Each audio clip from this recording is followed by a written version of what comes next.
ibiciro byavuguruwe kandi koko biravugururwa kubera ko aba ari intego yo guhuza ikiguzi kijya mu gukora umuriro ndetse n'amafaranga yishyurwa n'abakoresha umuriro. Mbahaye urugero, hari igishoro kinini kijya mu nganda zikora umuriro, hari ikiguzi kijya mu miyoboro migari ivana umuriro ku nganda iwugeza aho ukoresherezwa, ndetse n'ikiguzi kiva kuri ya miyoboro migari kijya ku baturage kugira ngo bashobore gukoresha wa muriro. Ibyo byose bisaba ubushobozi, hakiyongeraho n'ubushobozi bwo kugira ngo za nganda zikomeze zikore neza, ya miyoboro ikomeze ikore neza, kubera ko haba harimo ibikoresho wakwita nka consumables, ibikoresho bigenda bisaba ko bishira bikongerwamo. Ibyo byose bisaba ko hajyamo ikiguzi. Ikindi, icyo kiguzi gihora kiyongera kubera ko umubare w'abakoresha umuriro uriyongera, umubare w'inganda ukiyongera, ndetse n'abakoresha umuriro ubwabo bagatera imbere. Ugasanga umuriro umuntu yakoreshaga none yateye imbere, yongereye amatara, ageze amafirigo cyangwa se aranateka, nabyo bikongera umuriro ukenerwa. Ibyo byose rero bisaba ko ikiguzi cy'umuriro gihora kivugururwa.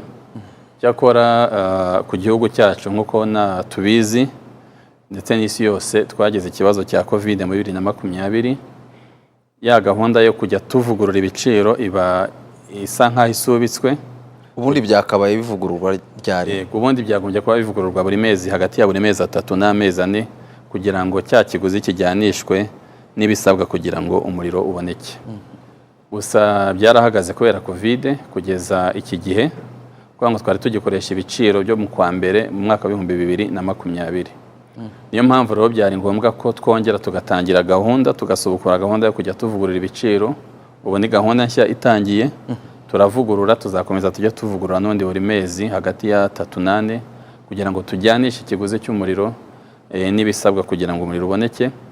Gusa mu kubikora tuzirikana ko hari izindi mpamvu zitandukanye, hari ibyiciro bitandukanye by'ubukungu bw'igihugu.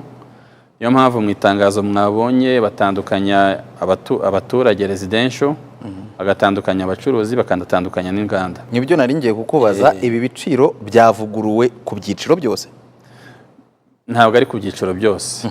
By'umwihariko icyiciro cy'abafite ubushobozi buke, ni ukuvuga ngo ni abantu bakoresha inite ziri munsi ya 15, mbere niko byari bimeze, ariko zanongerewe zigeza kuri inite 20 cyangwa se kilowateri 20.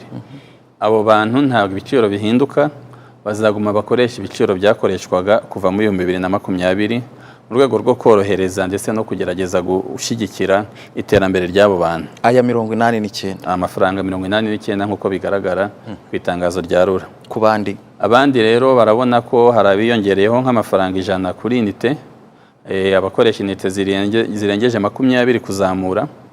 Aba nabo turabakangurira cyane kuzirikana gukoresha umuriro neza, kuzimya amatara ku manywa, ahantu usanga amatara yirirwa yaka, gukoresha neza ibindi bikoresho bikoresha umuriro, kugira ngo dukomeze tugabanye ikiguzi ku muntu ku giti cye ndetse n'ikiguzi ku gihugu muri rusange.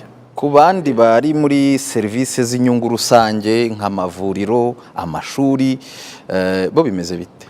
Nibyo koko, serivisi z'inyungu rusange nazo zahawe umwihariko. Amashuri n'amavuriro nayo yagerageje guhabwa igiciro kitiyongera cyane ugereranyije n'ibindi byiciro, kubera ko tuzirikana ko iyo serivisi ari serivisi yunganira abantu bose, baba bafite ubushobozi bugereranyije ndetse n'abafite ubushobozi bwisumbuyeho.